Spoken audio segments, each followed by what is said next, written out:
Bismillahirrahmanirrahim. Alhamdulillah nahmaduhu wa nasta'inuhu wa nastaghfiruh. Wa na'udzu billahi min shururi anfusina wa min sayyiati a'malina.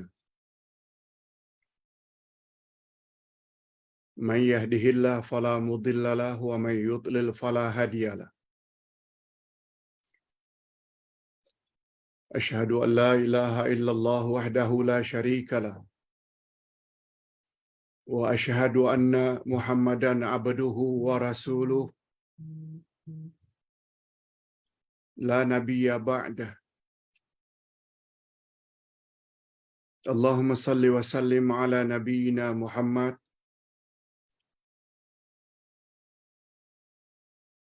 wa ala alihi wa sahbihi ajma'in, amma ba'd. Hadirin dan hadirat serta para pemirsa yang saya hormati, Assalamualaikum warahmatullahi wabarakatuh.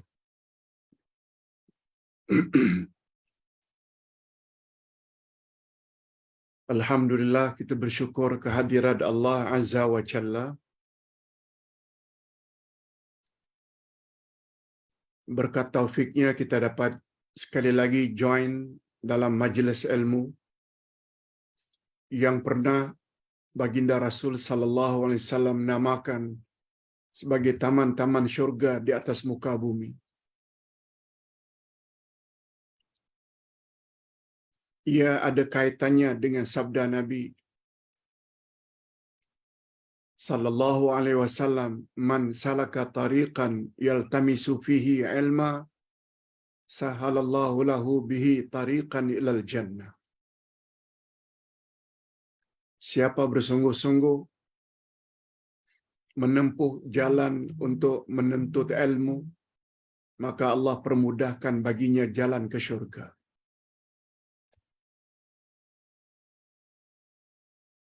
Baginda bersabda lagi dalam hadis yang lain, "Idza marartum bi raudhah min riyadil jannah farta'u."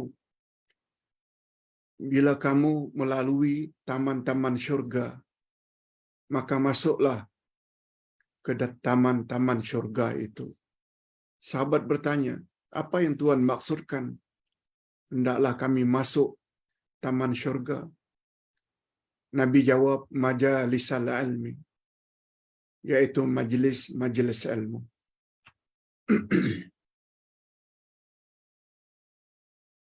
Apalagi pelajaran kita pada hari ini, Al-Asma'ul Husna, dua nama Allah yang sangat istimewa,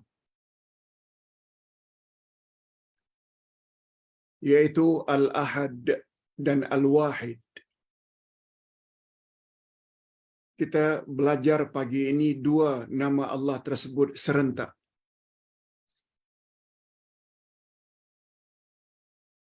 Al-Ahad yang Maha Tunggal, Al-Wahid yang Maha Esa.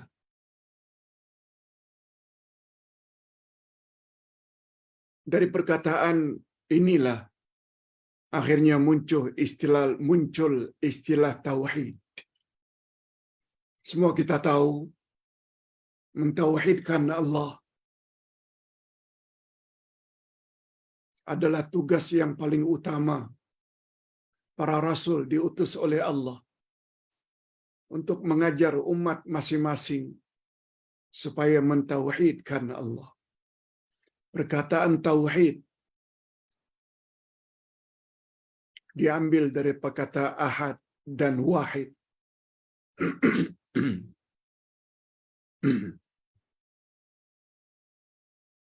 Kalau kedudukan tauhid begitu tinggi, orang yang tidak mentauhidkan Allah tidak layak masuk syurga.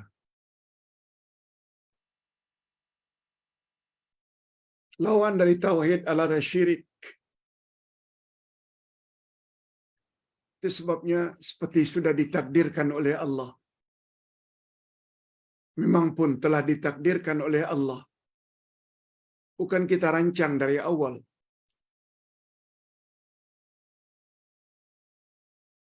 kuliah subuh kita belajar nama Allah Al-Ahad dan Al-Wahid. Waktu duha nanti kita akan pakai buku baru, Bahaya Syirik. Allahu Akbar. Sangat bertepatan. Sebab syirik lawan daripada tauhid.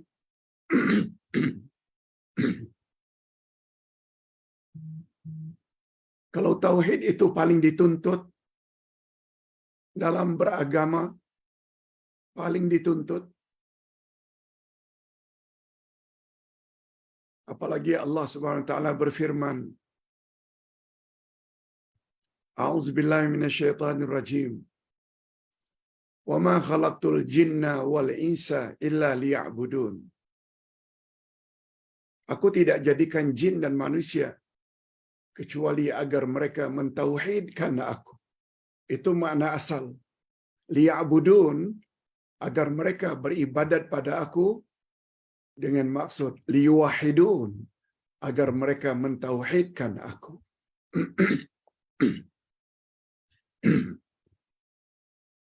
Di sesuatu yang paling dituntut dalam agama adalah mentauhidkan Allah. Dan perkara yang sangat dimurkai oleh Allah dan sangat dibenci pula oleh Allah adalah syirik.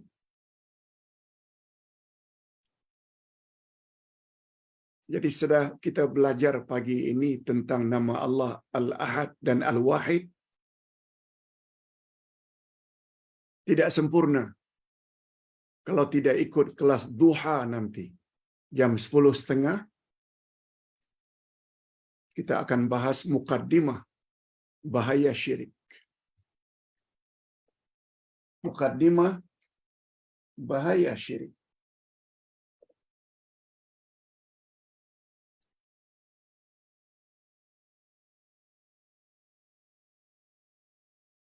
Hadirin dan hadirat, pada pagi ini Ustaz sengaja delay 5 minit.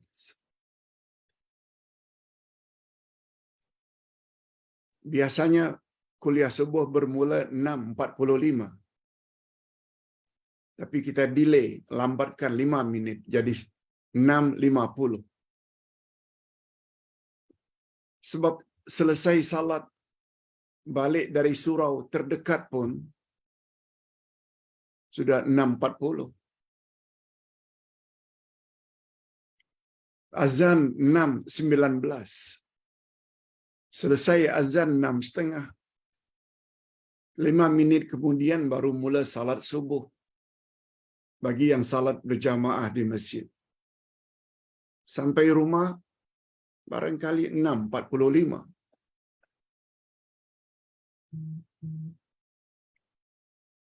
Kita belajar nih biar rileks saja, santai, tapi kita faham dan tekun. Namun insya Allah kuliah subuh tidak kurang dari 1 jam. 7.50 kita mula, 8.50 kita berhenti insya Allah. Okey, kita mula dengan nama Allah Al-Ahad. Kemudian kita susuli dengan Al-Wahid. Bila ditanya, adakah Pak Ustaz dalil hujjah, bukti nama Allah Al-Ahad dan Al-Wahid? Ada. Semua umat Islam hafal surah tersebut yang namanya surat Al-Ikhlas. A'udzubillahi minasyaitonirrajim. Bismillahirrahmanirrahim. Qul huwallahu ahad. Allahu samad. Lam yalid wa lam yulad. Wa lam yakul lahu kufuwan ahad. Surah yang sangat istimewa. Kalau istimewanya surah Al-Fatihah ditinjau dari satu sudut. Tapi surat Al-Ikhlas punya keistimewaan tersendiri.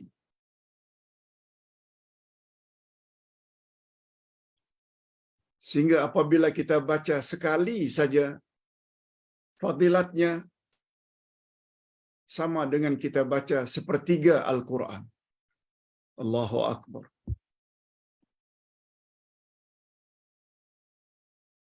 Begitu ganjarannya. Aisyah radhiyallahu anha, istri baginda, pernah disuruh oleh baginda khatamkan baca Quran sebelum atau setiap sebelum tidur malam. Kata Aisyah, siapa yang mampu ya Rasulullah khatam? Lalu baginda kata, baca saja Al-Ikhlas 3 kali sebelum tidur malam. Sebab ganjarannya sama dengan membaca satu Al-Quran.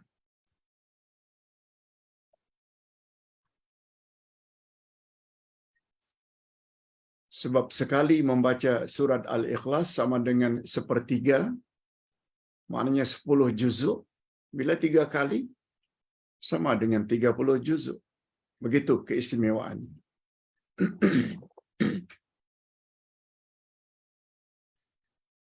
Nah, bila kita ingin tahu lebih lanjut apa sebab surah ini diturunkan, bagus juga kita tahu, Ustaz ada sebut di dalam tafsir juz 30. Pada suatu hari orang kafir datang menemui Nabi sallallahu alaihi wasallam. Mereka hanya gunakan istilah ya Muhammad, unsub lana rabbak. Hei Muhammad. Nah, itu panggilan orang kafir. Orang Islam dia tidak panggil macam itu. Ya Rasulullah, ya Nabi Allah, ya Habib Allah. Orang Islam panggil baginda dengan sopan santun.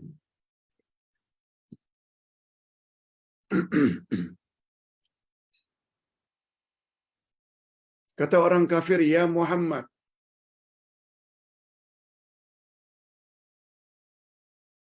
Unsub lana rabbak. Tolong ceritakan kepada kami salasilah keturunan Tuhanmu. Susur galurnya. Allah itu bin siapa, bin siapa, bin siapa, bin siapa. Datang malaikat.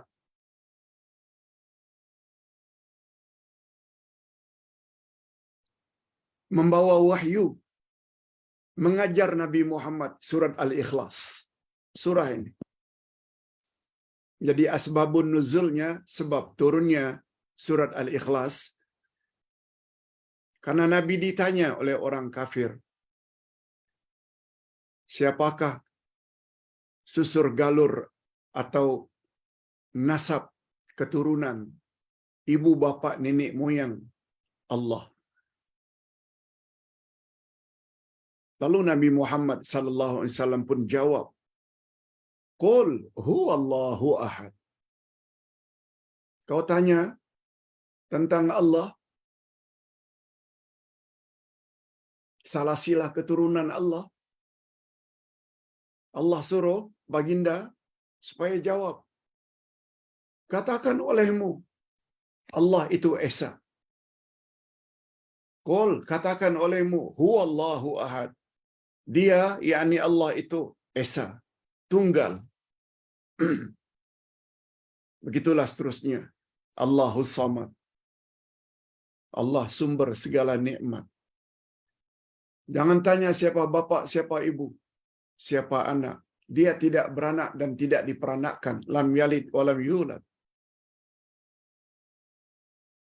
Walam yakul lahu kufuwan ahad. Malah dia tak serupa dengan satu apa dan siapapun juga. Itu dia rahasianya. Sehingga kita bila apa baca surat Al-Ikhlas ini, seolah sudah mewakili bahagian akidah. Itu satu tinjauan lagi oleh para ulama tafsir. Islam terdiri dari 3 perkara pokok. Akidah, ibadat, dan muamalat atau akhlak. Pertama, akidah. Ini seolah-olah bila kita menguasai surat Al-Ikhlas dengan sebenar-benar tafsiran, seolah-olah sepertiga agama kita sudah kita miliki. Karena surat Al-Ikhlas mewakili akidah. Itu di antara penafsirannya. Itu sebabnya Cat Stephen, Yusuf Islam, ketika ditanya oleh ABC, Australian Broadcasting, Radio Australia, mengapa kamu tukar-tukar agama? Dari agama ini ke agama ini. Yang dulunya Kristian, Nasrani. Mengapa pilih agama Islam?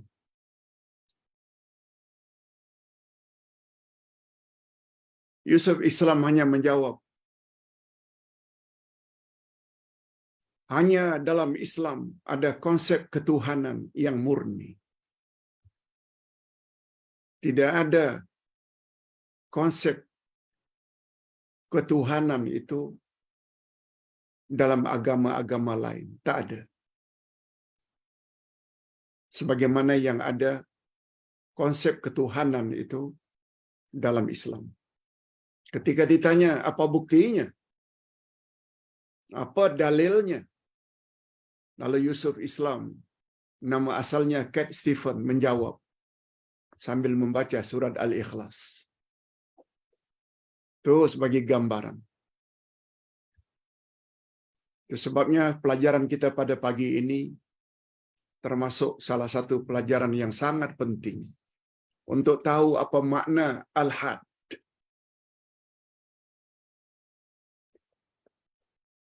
Ini dikuatkan lagi oleh hadis qudsi.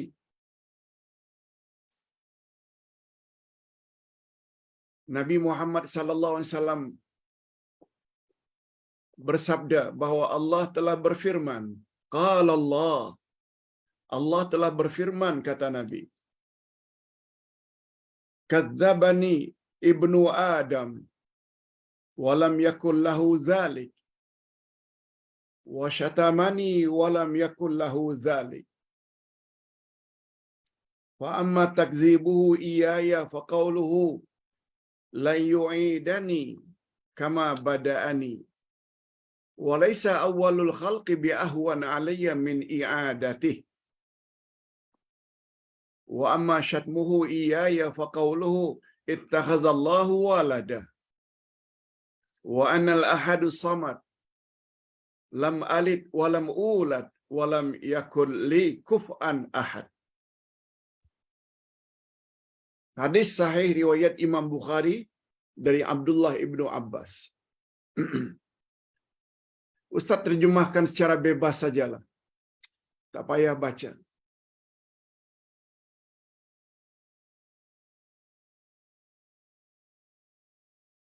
Manusia banyak yang mendustakan aku. Yang kedua, mencela aku. Dusta dan mencela. Allah kata, sungguh banyak manusia yang telah mendustai aku, membohongi aku, dan yang kedua mencela aku. Lalu Allah explain. Mereka mendusta aku dengan mengatakan aku tidak mampu menghidupkan mereka balik nanti pada hari kiamat. Padahal mengembalikan mereka balik itu lebih mudah berbanding membuat mereka buat pertama kali. Itu menunjukkan mereka, khasnya musyrikin Mekah, tak percaya adanya hari kiamat. Itu berarti mereka telah mendustakan aku. Padahal mengembalikan atau menghidupkan balik Itu adalah kerja yang lebih mudah daripada membuat mereka buat pertama kali dari tanah, dari sperma, jadi manusia yang sempurna. Itu saja aku mampu, apalagi sekedar membangkitkan balik mereka yang sudah mati.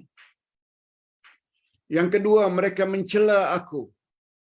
Kononnya aku ada ibu bapa, kononnya aku ada zuriat. Mereka telah mencela aku. Padahal aku tidak ada ibu bapa. Aku esa dan aku tidak serupa dengan satu apapun juga. Hadis sahih riwayat Imam Bukhari. Bapak-bapak dan ibu-ibu serta para pemirsa yang saya hormati, mudah-mudahan Allah Subhanahu wa taala lindungi kita daripada tuduhan-tuduhan tersebut. Kita sungguh yakin bahwa kita nanti akan hidup balik untuk dihisap. Dan kita sungguh yakin bahwa Allah itu Esa, Ahad, tidak beranak dan tidak diperanakan. Okey, itu tentang dalil. Sekarang kita berpindah kepada makna Ahad. Ahad dulu.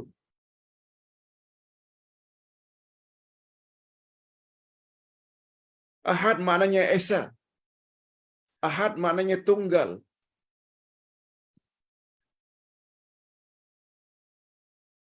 Ciri-ciri Ahad.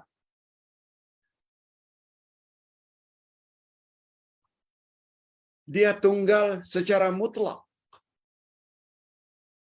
Kita baca sedikit. Makna al-ahadu al-wahidul witr. Al-wahidul watr. Esa dengan maksud tunggal. Allah tunggal dalam semua jenis kesempurnaan. Tunggal dengan maknanya satu-satunya. Allah hidup. Hidup yang ada di sisi Allah satu-satunya hidup. Yang tidak dimiliki sifat hidup itu oleh selain dia.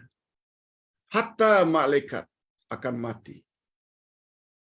Hatta Rasul akan mati. Hatta kekasih Allah Nabi Muhammad akan wafat. Maknanya akan berakhir kehidupannya. Ustaz hidup, tapi tak sama dengan hidup yang ada di sisi Allah. Tak bermula dan tidak berakhir. Itu makna Ahad.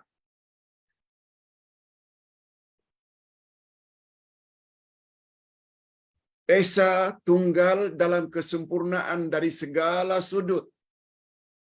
Dari sudut sifat, dari sudut zat, dari sudut perbuatan,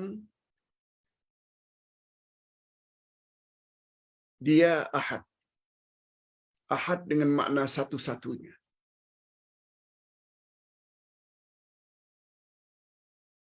Ahad tidak menunjukkan bilangan. Yang bilangan itu ada duanya, ada tiganya, itu wahid. Bukan ahad. Itu sebabnya Allah tidak sebut Qul huwallahu wahid. Tak.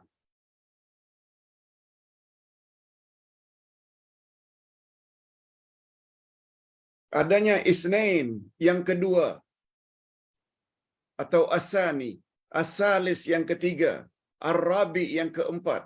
Dia bermula dengan al-wahid, bukan ahad.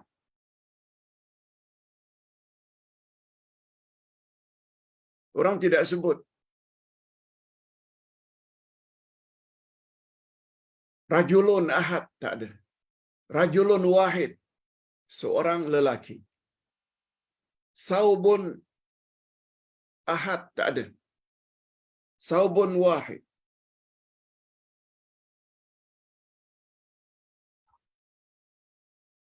Itu sebabnya mengapa Allah Subhanahu wa taala ketika ditanya, apakah salah silah keturunan Tuhanmu? Allah langsung turun, Qul huwallahu ahad.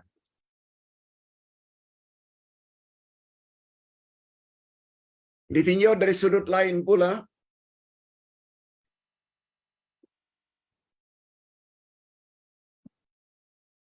ahad membawa makna satu yang tidak menerima penambahan dan pengurangan. Satu yang solid. Pen ini tak boleh dikatakan ahad. Ini wahid. Karena satunya pen ini, pena ini, dia terdiri dari bahagian-bahagian. Bila dicabut, tutupnya. Yang tinggal tetap namanya wahid. Bila dibuka, tarik isinya, tetap namanya wahid. Ditambah wahid. Kalau ditambah lagi, bersatu, tetap namanya wahid. Definisi wahid, satu yang boleh menerima penambahan dan pengurangan.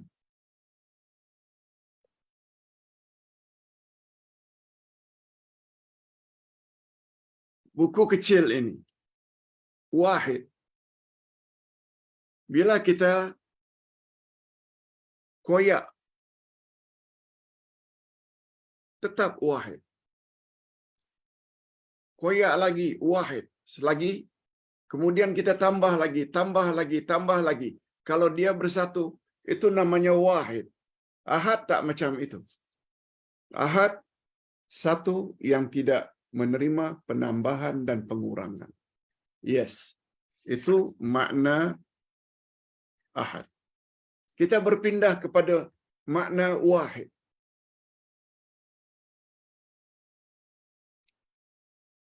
Setelah kita tahu demikian makna ahad, apa pula makna wahid, Pak Ustaz? Adakah dalilnya dalam Al-Quran tentang nama Allah Al-Wahid? Ada? Ini ayatnya. Ar-Ra'd ayat 16. Qulillahu khaliqu kulli syai' wa huwal wahidul qahhar. Katakan, hai Muhammad, Allah adalah pencipta segala sesuatu. Dan dialah Allah, Tuhan yang Maha Esa, lagi Maha Perkasa. Al-Wahid, tetap dengan makna yang Maha Esa. Maha Tunggal. Nah, sekarang kita ingin tahu,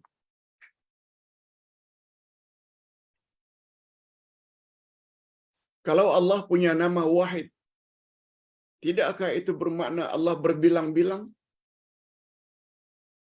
Pak Ustaz baru sebut, nama Allah tadi Ahad, tidak berbilang-bilang. Nah, penggunaan Wahid pula ada dua. Yang pertama sekali, nama atau istilah untuk memulai bilangan. Wahid, Isnain, Salasa, Arba'ah, Khamsa. Satu itu namanya wahid. Baru ada Isnain, dua. 1, 2, 3. Wahid. itsnain, salasa. Bahasa kita 1, 2, 3. Yang satu itu wahid. Seperti kita tadi buat contoh rajulun wahid. Seorang laki-laki. Saubun wahid. Sehelai baju. Tapi Allah Subhanahu wa taala tidak merujuk dengan makna itu. Tapi Allah Subhanahu wa taala merujuk kepada makna wahid yang kedua. Apa dia? Yaitu satu nama yang membawa makna tiada tandingan atau tiada persamaannya. Tiada tandingan dan tiada persamaan. Itu makna kedua wahid. Contoh dalam bahasa harian, kalau seseorang menggunakan istilah fulanun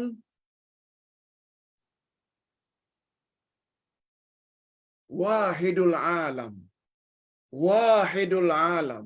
Fulanun, orang itu atau si fulan adalah satu-satunya di dunia. Si fulan itu adalah satu-satunya di dunia yang punya keistimewaan itu. Ia membawa makna tiada duanya.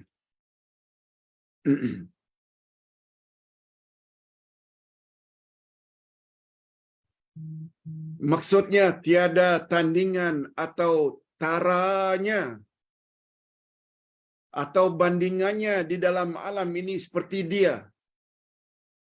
Dari sudut barangkali kekayaannya, dari sudut barangkali kedalaman ilmunya.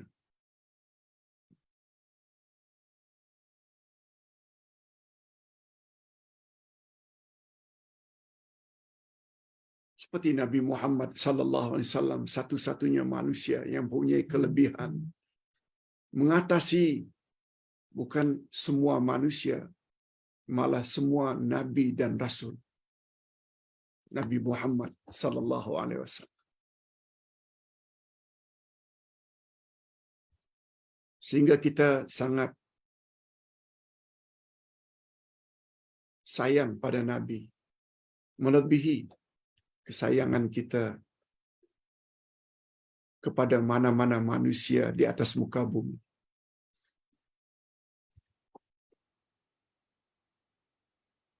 Ustaz semalam menghadiri walimah. Salah seorang jemaah yang Ustaz kenal memberitahu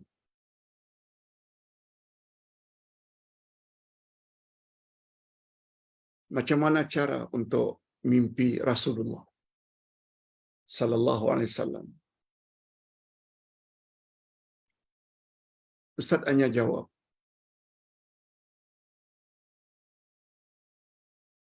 kemungkinan mimpi Rasulullah memang memungkinkan.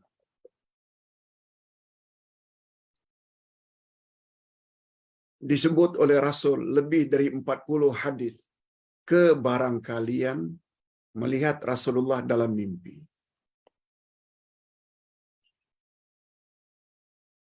Sebab Rasulullah tidak boleh diserupakan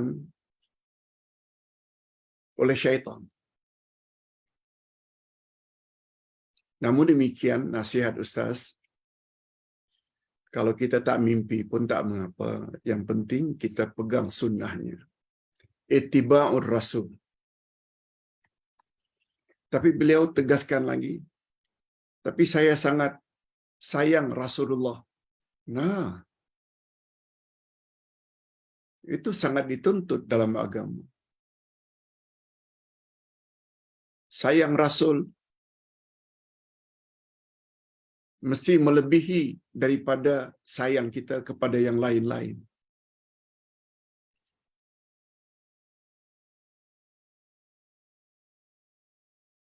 Sehingga Nabi Muhammad sallallahu alaihi wasallam pernah bersabda,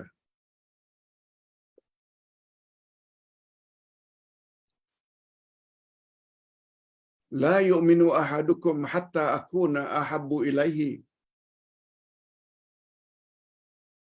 min walidihi min walidayhi min auladihi wan nasi ajma'in atau kama qal. Tidak sempurna iman seseorang sehingga aku, kata Nabi, lebih dia cintai daripada ibu bapaknya, daripada anaknya, dan dari semua manusia yang lain.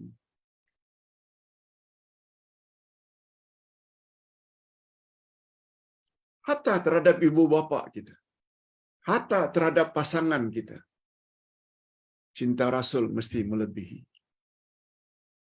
Itu yang mustahak.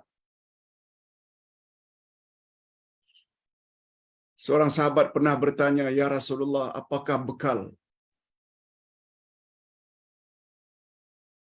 yang patut saya bawa?"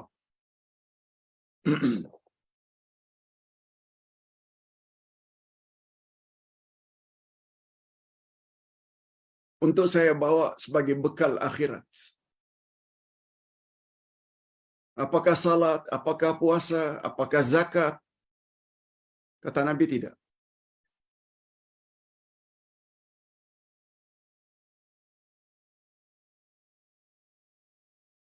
Seorang sahabat lain mengatakan, "Ya Rasulullah, aku sangat cinta kepada Tuhan. Aku tidak banyak buat puasa, salat, zakat. Tapi aku sangat cinta kepada Tuhan."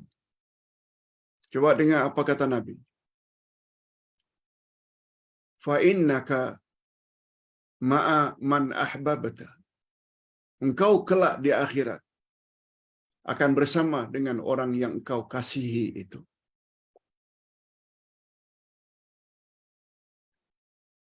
Innaka ma'a man ahbabta. Engkau kelak di akhirat akan bersama dengan orang yang engkau kasihi itu. Oleh sebab itu pandai-pandai kita mengasihi seseorang di atas muka bumi. Sayang pada penyangga, bersama penyangga lah di sana nanti.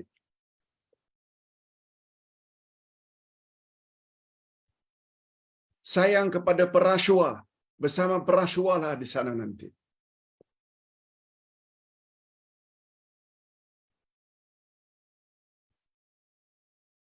Sayang kepada murabbi, sayang kepada mursyid, sayang kepada guru yang telah membimbing kita, sehingga akidah kita jadi murni tanpa bercampur syirik. Ibadat kita murni tanpa bercampur baur dengan bid'ah. Berkat bimbingannya, sayangi. Niscaya kita akan bersama orang tersebut di akhirat nanti. Itu maksudnya. Jadi sekali lagi, Allah Subhanahu wa taala bila diartikan atau dikaitkan dengan wahid, bukan untuk makna yang pertama, tapi makna yang kedua, satu-satunya yang tidak ada bandingan dan tandingan. Ini sebagaimana firman Allah, walam yakul lahu kufuwan ahad. Allah tidak serupa dengan satu apapun juga. Oleh sebab itu, bila kita combine, gabungkan dua nama Allah tadi, Ahad dan Wahid, maka dia membawa makna ini. Ada 7 Ustaz sebut. Dialah Allah yang terhimpun di dalam dirinya segala jenis kesempurnaan yang tidak ada sesuatu atau seorang pun yang dapat menandingi kesempurnaannya. Bila kita combine antara dua nama tadi, Allah adalah satu-satunya. Yang kedua,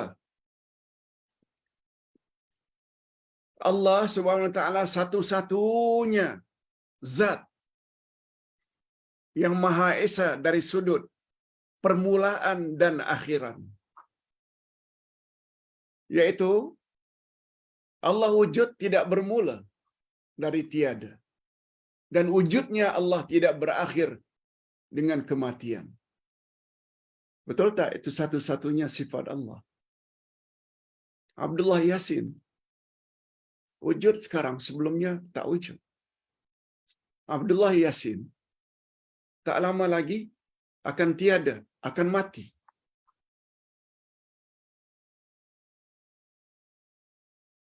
Nasihat Ustaz, bila Ustaz mati nanti, cari guru untuk mengajar terus Al-Asma'ul Husna, akidah Ahli Sunnah wal Jamaah yang pure, murni, cara ibadat ikut sunnah Nabi. Teruskan. Jangan berhenti. Itu sebabnya, kalau merasa itu suatu kebaikan, teruskan.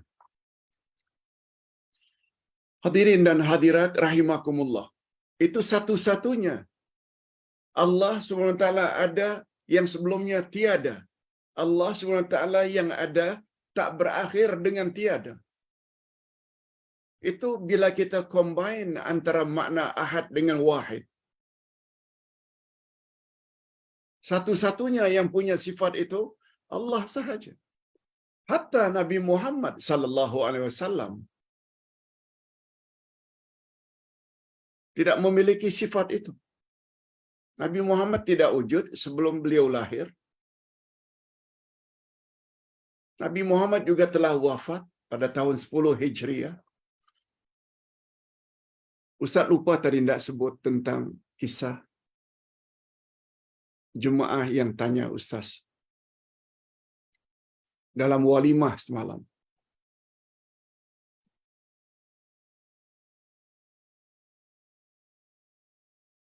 Ustaz kata,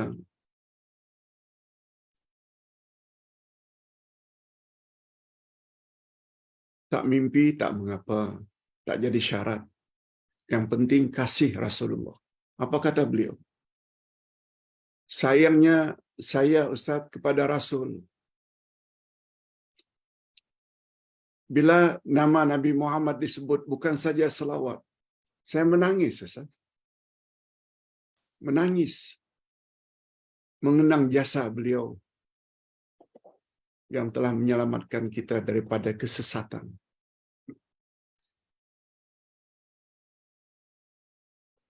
Cuma Ustaz lupa tidak sebut kepada beliau. Setelah balik baru teringat. Ya Allah, alangkah baik kalau Ustaz sampaikan. Mudah-mudahan orang berkenaan dengar ceramah ini.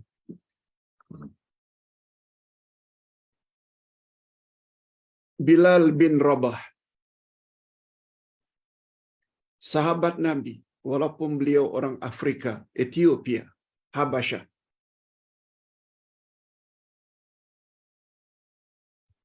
Beliau sangat sayang pada Nabi sallallahu alaihi wasallam. Ini Ustaz ada sebut di dalam buku Ustaz Akidah Ahlussunnah wal Jamaah jilid 1. Tanda-tanda cinta seseorang kepada Rasulullah. Satu di antaranya rasa rindu nak jumpa Rasulullah.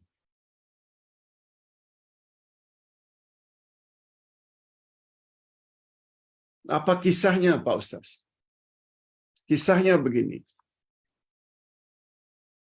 Ketika Bilal sedang naza' sakaratul maut,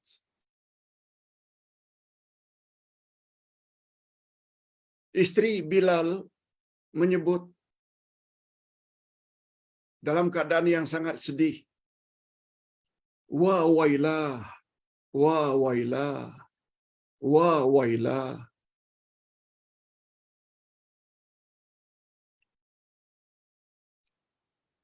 Artinya, susahlah kami nanti bila kau dah tak tiada. Susahlah kami nanti bila kau tak ada. Wa wailah. Makna asalnya, celakalah kami. Mungkin bahasa halusnya, betapa susahnya kami nanti kalau engkau dah tak ada lagi, wahai Bilal. Wa wailah. Bilal ketika itu sempat menyebut, wa farha, wa farha. Alangkah gembiranya aku sekarang ini. Alangkah gembiranya aku sekarang. Istrinya terkejut. Istri sebut, wa wailah, susahnya kami. Tiba-tiba Bilal sebut, wa farha. Gembiranya aku. Istrinya membisik, mengapa kau menggembira? Bilal jawab,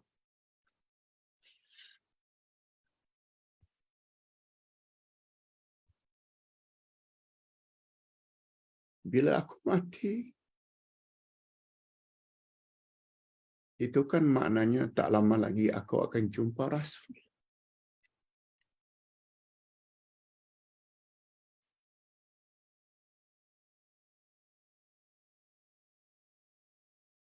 Aku sangat cinta pada Rasul.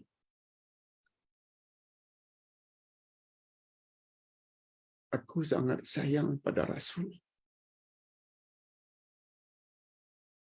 Setelah bisikan itu, Bilal pun menghembuskan nafasnya yang terakhir.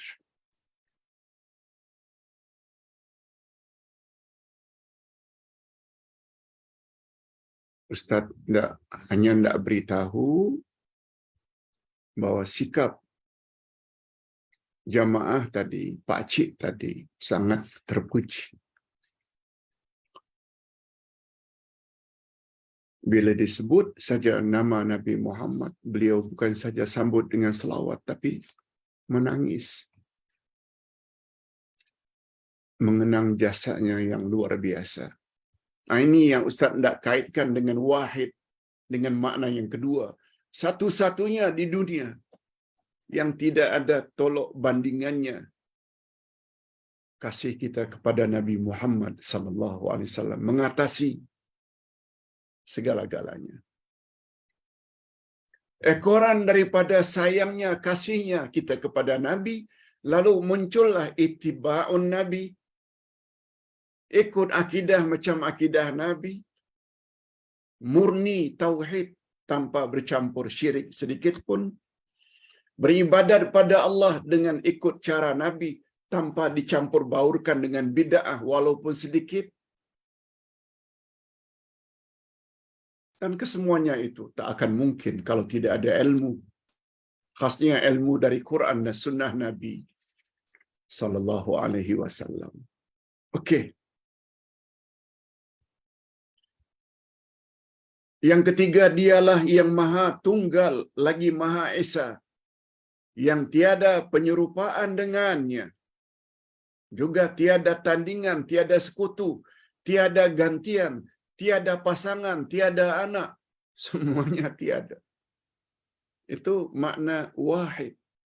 Satu-satunya. Dialah Allah yang Maha Tunggal, Maha Esa dari segala bentuk kekurangan, kecacatan, keburukan. Tak ada satu pun.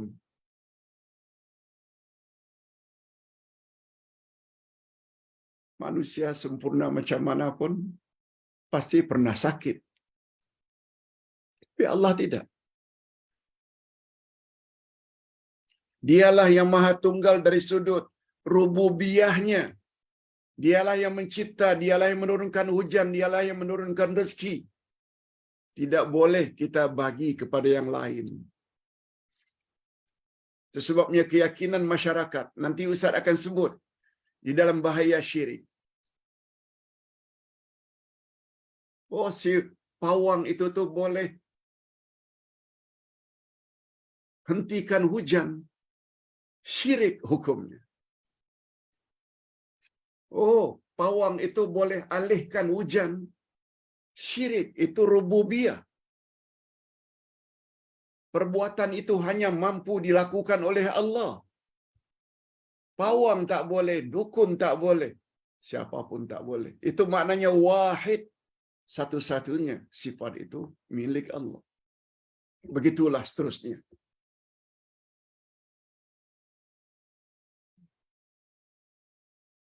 Nah, sekarang kita sampai ke bahagian karena tinggal 10 minit lagi.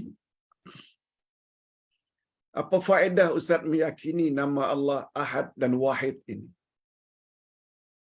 Di antara faedah dan kesan meyakini dua nama Allah ini, yakni Al-Ahad dan Al-Wahid, yang pertama, dia akan menjadi orang yang teguh pendiriannya dalam menyampaikan kebenaran ilahi.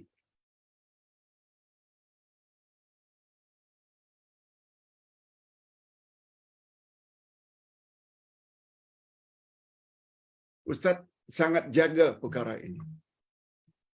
Orang suka ke tak suka ke, bila Allah kata itu syirik, katakan syirik. Itu maksudnya.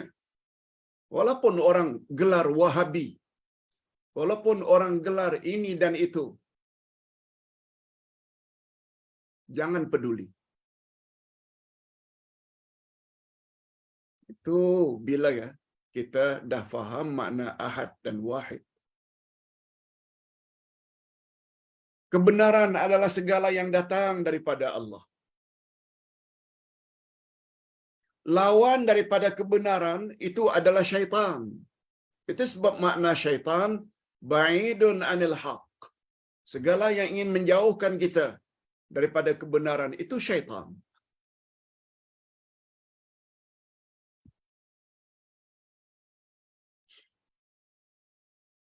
Itu sebabnya Ustaz harapkan sangat. Semalam hari Sabtu, walaupun tidak ada kelas, tapi Ustaz ada kuliah subuh. Membahas satu ayat saja. Ayat 208 dari surat Al-Baqarah. Ya ayyuhalladzina amanu dukhulu fi silmi kafa wa la tattabi'u khutuwati syaitan innahu lakum aduwwum mubin. Ustaz sebut pada Jumaat semalam, kalau kita ingin bahagia dunia, bahagia di alam barzakh, bahagia di alam akhirat, pahami ayat yang satu itu. Garanti kita akan tenang di dunia, kita akan bahagia di alam barzakh, kita akan bahagia di alam akhirat. Apa maksudnya Pak Ustaz? Ringkasnya, makna ayat. Orang-orang yang beriman, masuklah kamu ke dalam Islam secara menyeluruh. Jangan ikut langkah-langkah syaitan. Karena syaitan itu bagi kamu adalah musuh yang nyata. Dalam ayat ini, kita orang beriman disuruh oleh Allah masuk Islam secara menyeluruh. Ia memberi makna. Jangan masuk Islam setengah-setengah. Memang salat, menghadap kiblat. Memang naik haji umrah pergi ke Mekah. Memang bulan Ramadan puasa. Cara ibadatnya ikut Islam. Tapi mencari income untuk menyara anak isteri. Tak kisah halal, haram, syubhat. No. Itu maknanya Islam awak setengah-setengah. Mengatur rumah tangga tidak Islamik. Patung sana, patung sini.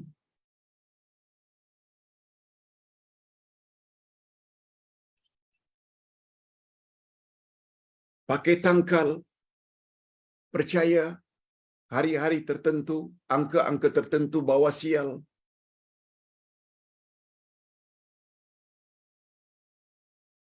Itu tidak Islami. Untuk dapat sokongan rakyat sampai sanggup melakukan amal-amal agama lain untuk mendapatkan sokongan dan agar kekal menjadi pemimpin. No. Lakum dinukum waliyadin. Qul huwallahu ahad. Bagimu agamamu, bagiku agamaku. Mengapa mesti gadaikan akidah? Hanya sekedar ingin terus kekal sebagai pemimpin. No.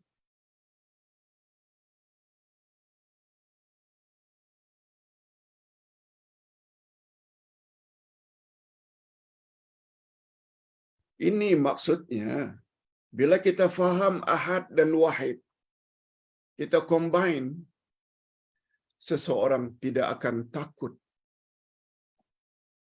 untuk memperjuangkan kebenaran yang datang daripada Allah dan Rasul. Dia tidak akan takut. Dia akan teguh. Walaupun orang cop dan cela dia bermacam-macam celaan. Dia tidak takut kepada celaan orang yang mencela. Karena dia yakin bahawa semua urusan akan dikembalikan hanya kepada Allah. Tiada sekutu baginya. Inna lillah wa inna ilaihi raji'un. Semua kita akan menghadapi mahkamah ilahi.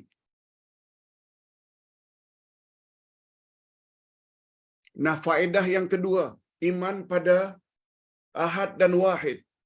Dia akan mengetahui apakah tujuan dia dijadikan oleh Allah Subhanahu wa taala. Ni Ustaz dah sebut tadi ayat 5-6 surat Az-Zariyat. Aku tidak jadikan jin dan manusia kecuali agar mereka mentauhidkan aku. Maknanya beribadat kepadaku sahaja, tidak kepada yang lain.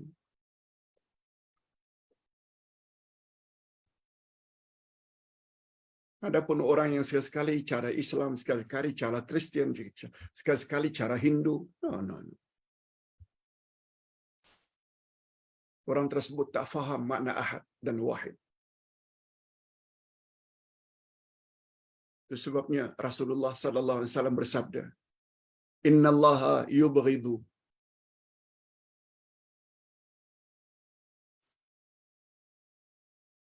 alimad dunya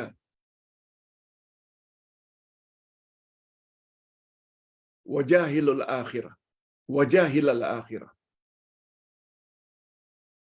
Allah sangat murka orang yang pintar, orang yang pandai, bijak dalam hal-hal dunia, tapi jahil dalam hal akhirat. Hadis sahih menurut Syekh Nasaruddin Albani.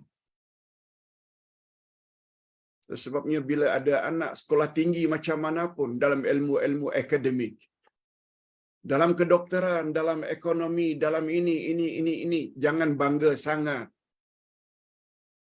apabila mereka jahil dalam masalah akhirat. Hadis sahih, bukan ustaz yang cakap. Innallaha yubghidu, Allah murka sangat terhadap orang yang mahir dalam hal-hal keduniaan tapi jahil dalam hal-hal akhirat. Tapi alhamdulillah bapa-bapa dan ibu-ibu, walaupun kita jumpa sudah agak terlambat, umur 60, umur 50, umur 70 baru jumpa majlis seperti ini, jangan bimbang. Better late than never. Lebih baik terlambat dari tidak sama sekali. Apalagi kaedah menyebut al-ibrah bi kamalin nihayah la bi naqsil bidayah. Yang menjadi ukuran di sisi Allah adalah kesempurnaan pada akhir hayatmu. Bukan yang jadi ukuran serba kekurangan di masa mudamu. No problem. Yang penting betulkan keadaan mula sekarang sebelum mati.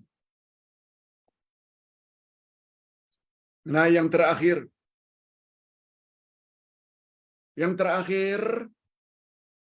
kesan daripada iman kepada nama Allah Ahad dan Wahid, dia akan jadi orang yang senantiasa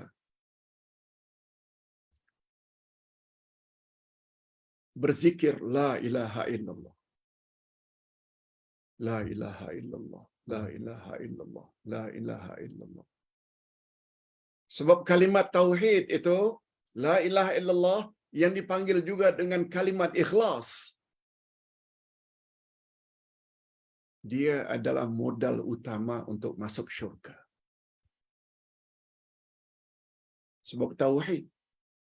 Apalagi Nabi Muhammad sallallahu alaihi wasallam bersabda,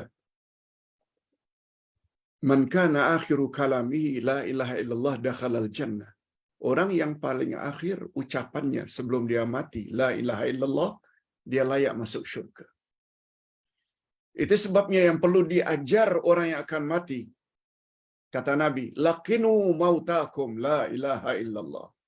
Ajarlah orang yang akan mati itu dengan la ilaha illallah. Mudah-mudahan apa yang kita sampaikan pada pagi ini selama 1 jam ada jugalah manfaatnya, dan tolong share. Alhamdulillah. Semalam saja Ustaz dapat dari 1 orang jemaah minta masukkan kawannya tak kurang dari 5 orang ke 7 orang. Dan orang tersebut bermakna dia telah melakukan dakwah. Sebab dengan share dalam grup, kawan-kawannya juga dapat maklumat. Dan yang menjadi penyebabnya adalah dia. Dia dapat ganjaran berganda-ganda. Mengapa kita tidak buat macam itu? Kita akhiri dengan doa. Jangan lupa jam 10.30 nanti ada kelas yaitu bahaya syirik. Alhamdulillah rabbil alamin wassalatu wassalamu ala asyrafil anbiya'i wal mursalin wa ala alihi wa sahbihi ajma'in. Rabbana ighfir lana dhunubana wa liwalidina warhamhum kama rabbawna shighara. Rabbana hab lana min azwajina wa dhurriyyatina qurrata a'yun waj'alna lil muttaqina imama. Allahumma anta rabbuna farzuqna al-istiqamah. Allahumma anta rabbuna farzuqna al-istiqamah. Allahumma anta rabbuna farzuqna al-istiqamah. Ya Allah, ya Tuhan kami, pada pagi ini kami telah belajar nama-Mu Al-Ahad dan Al-Wahid. Setelah mendapat penjelasan lebih kurang 1 jam, kami baru faham rupanya itulah makna Ahad dan Wahid yang ada kaitan yang sangat erat dengan Tauhid. Berilah kami kekuatan, ya Allah, untuk senantiasa memurnikan akidah kami dan menjauhi segala bentuk syirik, sama ada syirik besar atau syirik kecil. Sebab syirik sesuatu yang sangat berbahaya, mengatasi segala bahaya yang lain. Berilah kami, ya Allah, taufik-Mu untuk terus menimba ilmu yang boleh membawa manfaat kepada agama kami, sehingga kami layak bahagia di dunia, bahagia di alam barzakh, dan bahagia di alam akhirat. Wa sallallahu ala nabiyyina Muhammad wa ala alihi wa sahbihi ajma'in. Subhana rabbika rabbil izzati amma yasifun. Wa salamun alal mursalin. Walhamdulillahi rabbil alamin. Subhanakallahumma wa bihamdik. Asyhadu an la ilaha illa anta astaghfiruka wa atubu ilaik. Wassalamualaikum warahmatullahi wabarakatuh.